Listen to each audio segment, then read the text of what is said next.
Hello friends, कैसे हैं आप सब। आइए एक बार फिर से आपका मोस्ट वेलकम है बीकानेर की रसोई में। और चलिए आज मिलके एक ऐसी मिठाई बनाते हैं जिसको बनाने के बाद आप खुद भी इसकी फ़ैन हो जाएंगी और बच्चे बड़े जब चाहें आपसे इसी मिठाई की फरमाइश करेंगे। बनाने में बेहद आसान, खाने में बहुत ज़्यादा टेस्टी। और ऐसी मिठाई बनाने के बाद मार्केट से तो कोई भी मिठाई लाने को मन नहीं करेगा और ना ही कुकीज़ लाने को मन करेगा, क्योंकि आज की मिठाई आपकी दोनों चीज़ों की पूर्ति करेगी। यानी आप चाय के साथ मिठाई चाहते हैं तो मिठाई का काम आएगा, और अगर आपको लगता है कि चाय और कुकीज़ खानी है तो वो भी आपकी परफेक्ट तैयार होंगी। और बनाने में बेहद आसान है, और ये बनेंगी सिर्फ दूध और सूजी के साथ। इसके लिए ना हमें मिल्क पाउडर की ज़रूरत है, ना हमें मावे की ज़रूरत है, और ना ही हमें चाशनी बनाने की ज़रूरत है। तो चलिए बना लेते हैं इस आसान और इंस्टेंट सी मिठाई को। तो इसके लिए हमें सबसे पहले लेनी है 1 कटोरी चीनी। परफेक्ट नाप के साथ बनाना, बिल्कुल परफेक्ट बनेगी, ख़राब होने का कोई चांस नहीं है, और पहली बार में ही आप बहुत अच्छे से बना लोगे इसे। तो इसके लिए चीनी लेके हम इसे डालेंगे मिक्सी जार में, और इसमें डाल लेते हैं 3 से 4 इलायची, क्योंकि इलायची का फ्लेवर तो मिठाई में बहुत ही अच्छा आता है। और इसको हम कर लेंगे ग्राइंड, इसका बिल्कुल फाइन सा पाउडर तैयार हो जाएगा। अब हम इसमें डालेंगे 1 कटोरी सूजी। 1 कटोरी चीनी ली थी, उसमें 1 कटोरी सूजी, परफेक्ट मीठा बनता है। और इसको भी एक बार हम पीस लेंगे। अगर सूजी मोटी है तो वो भी पतली हो जाएगी, और वैसे अगर पतली सूजी है तो फिर आराम से मिक्स हो जाएगी। इसलिए इसको इसके साथ ही पीस लेना, और इसका बिल्कुल फाइन सा हमारा पाउडर बन जाता है। अब हम इसको निकाल लेते हैं एक बाउल में या बड़े से बर्तन में। कई बार होता है कोई हम मिठाई बनाते हैं तो पहली बार में अक्सर ख़राब हो जाती है, पर अगर आप ये मिठाई इस तरीके से बनाएंगे तो आपकी बिल्कुल ख़राब नहीं होगी, बहुत अच्छी तैयार होने वाली है। और अब हम इसमें डाल लेते हैं तेल। तो यहाँ पे हम तेल या घी जो भी आप डालना चाहें, 1/4 कटोरी, 1 कटोरी सूजी के साथ 1/4 कटोरी घी जाएगा। और फिर हम इसमें डाल लेते हैं चुटकी भर नमक।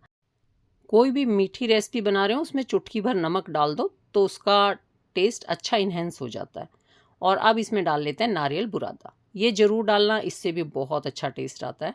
और अगर नहीं है तो कोई बात नहीं, अगर आप पहली बार ट्राई कर रहे हैं तो स्किप कर देना, वैसे आप डालना तो बहुत अच्छा लगेगा। और फिर इसमें मैंने डाला है आधा कटोरी के आसपास नारियल बुरादा, और इसके साथ ही इसमें डाला है 2 चुटकी, बिल्कुल चुटकी भर मीठा सोडा, ज़्यादा नहीं डालना, बहुत ध्यान रखना इसका भी। और अब हम इसको करेंगे अच्छे से मिक्स, यानी ये जो हमने तेल डाला था ये भी पूरा अच्छे से सूजी में आ जाना चाहिए, और जो मीठा सोडा डाला है वो भी पूरा एक साथ सारे में आना चाहिए। क्योंकि अगर आपका मीठा सोडा कहीं रह गया, कहीं नहीं लगा, तो फिर उसका टेस्ट बहुत ही बेकार सा आता है। तो ध्यान से इसको बहुत अच्छे से मसलना। इसको करीब आप 1-2 मिनट अच्छे से मिक्स कर लेना, बढ़िया से मसल लेना, और बस फिर ये हो जाएगा बिल्कुल परफेक्ट आपका मिश्रण तैयार। चलिए जी, अब ये तो देखो कितने बढ़िया से इसमें मोइन लग चुका है। अब हम इसमें डालेंगे दूध। तो यहाँ मैंने लिया है आधा कटोरी दूध, और आधा कटोरी दूध डालना है, इससे ज़्यादा मत डालना। आधा कटोरी में आपका ये परफेक्ट मिश्रण तैयार हो जाएगा। और अब हम इसको चम्मच से मिक्स कर लेते हैं। आप चाहें तो हाथ से मिक्स कर लेना, वरना चम्मच से बढ़िया से मिक्स हो जाता है।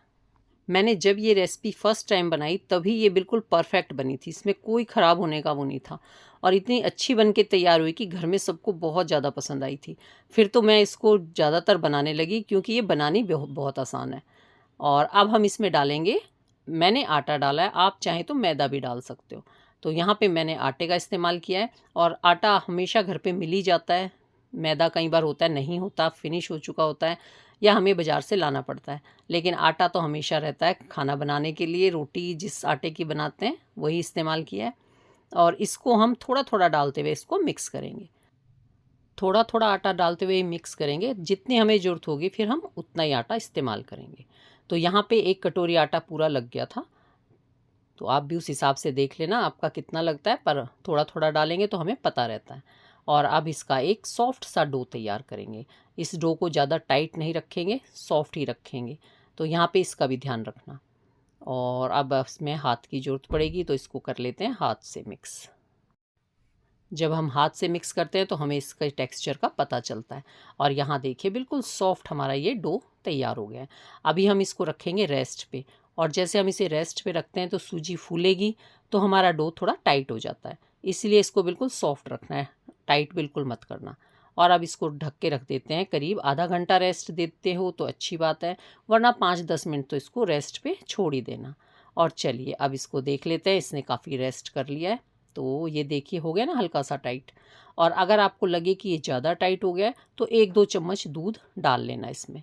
इतना सॉफ्ट रहना चाहिए। अब आप इसका टेक्सचर देख सकते हो। और अब इसके बनाएंगे हम इस तरीके से गोले। और यहाँ पे आप इसका टेक्सचर बिल्कुल सॉफ्ट सा रहना चाहिए, टाइट नहीं होना चाहिए। और इस तरीके से आपका ये गोला बनाना है हमें। थोड़ा सा पेड़ा बनाना है लोई जैसा। इसको ज़्यादा पतला भी मत करना, ज़्यादा मोटा भी मत बनाना। बिल्कुल लोई जितनी आप रोटी बनाते हैं ना एक, उस तरह से एक लोई बना लेना। और चम्मच से मैं इसलिए ले रही हूँ क्योंकि ये हाथों में थोड़ा सा चिपकता है। इसमें चीनी वगैरह डली हुई है ना, तो थोड़ा सा चिपकेगा। तो आप हाथ पे घी लगा सकते हैं या फिर हल्के से पानी से आप हाथ को करेंगे ना तब भी अच्छा बन जाता है। मैंने शुरू में तो पानी से हाथ पे लगा लिया था और बाद में जब थोड़ी देर बाद फिर चिपक रहा था तो मैंने थोड़ा सा घी का इस्तेमाल कर लिया, फिर ये चिपकना बंद हो जाता है।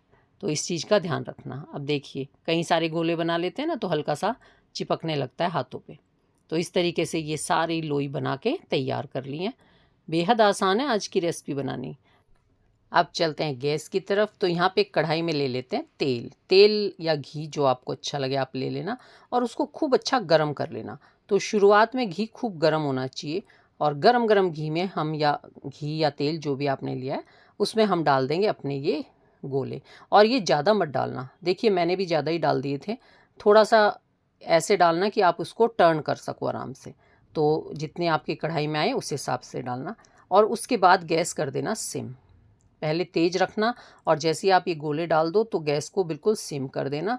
और इसके बाद थोड़ी देर तक इनको बिल्कुल मत हिलाना, वरना ये टूट जाएंगे। और कुछ देर बाद 1-2 मिनट बाद इनको आप धीरे धीरे सारे टर्न कर देना। और अब देखिए यहाँ पे मुझे भी परेशानी हो रही थी ना चेंज करने में, क्योंकि ये मैंने ज़्यादा डाल दिए थे इसमें।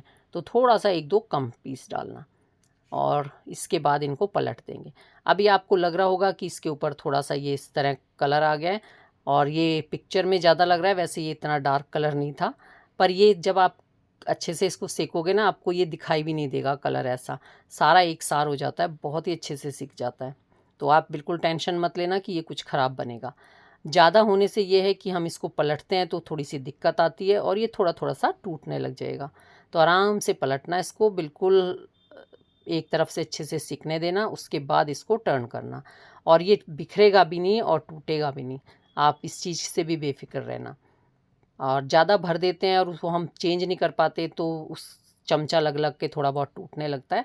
तो इसीलिए ध्यान से थोड़ा कम ही डालना और आराम से बनेंगे, बिल्कुल भी नहीं टूटेंगे। और इस तरह से जो क्रैक आते हैं ना, ये इसको और अच्छे से सेकने में मदद करते हैं। तो ये इस क्रैक की वजह से ये हमारे अंदर तक अच्छे से सिक जाते हैं। तो आप क्रैक की टेंशन मत लेना, क्योंकि इसकी सुंदरता ही क्रैक के साथ है। तो इसलिए वो आप होने देना, कोई टेंशन नहीं है, उसकी वजह से ये बिल्कुल नहीं बिखरेगा। और देखिए आपके सामने ही निकाले हैं मैंने, बिल्कुल परफेक्ट बनते हैं। तो इस तरीके से मैंने ये एक बैच निकाल लिया है। और एक बैच को सिकने में करीब आपको 3 मिनट तक तो लग ही जाते हैं, क्योंकि आपको इसको बिल्कुल सिम आँच पे सेकना है। शुरू में आँच तेज रखनी है और बाद में आँच डालने के बाद सिम कर देनी है, ताकि ये अंदर तक अच्छे से सिक जाए। और जब ये लगे आपको कि नीचे से सिक चुका है तब आप इसको टर्न करना। अगर आप इसको ऐसे जल्दबाजी में पलट देंगे तो ये ज़रूर टूट जाएगा। तो थोड़ा सा इसको सिकने का टाइम देना और फिर इसको उलट पुलट करके सेक लेना। और एक बार उलट दिया फिर तो आप इसको अलट पलट कर करके सेकते रहना। गैस सिम पे 3 से 4 मिनट भी लग सकते हैं, तो उस हिसाब से आप सेक लेना। और देखिए कितने अच्छे से इसमें क्रैक आए हैं और बहुत ही सुंदर लग रहे थे ये क्रैक भी। और इसकी वजह से ये अंदर तक अच्छा सिक चुका है। करारे अंदर से बिल्कुल सॉफ्ट से हैं, बाहर से बहुत करारे से बने थे और खाने में बहुत ही ज़्यादा टेस्टी। और इसमें जो मीठा वगैरह डाला है ना वो भी परफेक्ट बना है। ये देखिए कितने अच्छे सिके हैं। चलिए जी अब इनको सबको निकाल लेते हैं। तो बताइएगा ज़रूर कि आज की आपको आसान सी रेसिपी कैसी लगी। अगर आज की वीडियो अच्छी लगी हो तो प्लीज़ वीडियो को लाइक ज़रूर कर देना। न्यू आए हैं तो चैनल को सब्सक्राइब कर लेना। और वीडियो अच्छी लगी हो तो अपने फैमिली फ्रेंड में शेयर भी ज़रूर करना, ताकि वो भी इस मज़ेदार सी रेसिपी को, इतनी टेस्टी सी मिठाई को ज़रूर बनाए। और आप देखिए अंदर तक ये बिल्कुल फूला हुआ है और अच्छे से सिक चुका है। हमने इसे सिम आंच पे सेका है, इसलिए ये अंदर तक अच्छे से सिका है। तो इसकी टेंशन मत लेना कि ये बिल्कुल कच्चा रहता है। बहुत अच्छा सिक के तैयार होता है और बिल्कुल मुंह में घुल जाने वाला बनता है। अब आप इसको तोड़ेंगे ना तो एकदम से इतना सॉफ्ट टूटता है और खाने में उतना ही टेस्टी लगता है, करारा भी है और सॉफ्ट भी है। अब आप देख सकते हैं, मैं आपको इसे तोड़ के भी दिखा रही हूँ। तो ये बिल्कुल परफेक्ट रेसिपी है जो इंस्टेंट बनती है बिना किसी झंझट के, घर में रखे हुए सामान से। तो चलिए जी, जल्दी से बना लें, देर किस बात की है। हम लोग फिर मिलते हैं किसी नई वीडियो में नई रेसिपी के साथ। तब तक take care, bye bye, thank you for watching. Har Har Mahadev.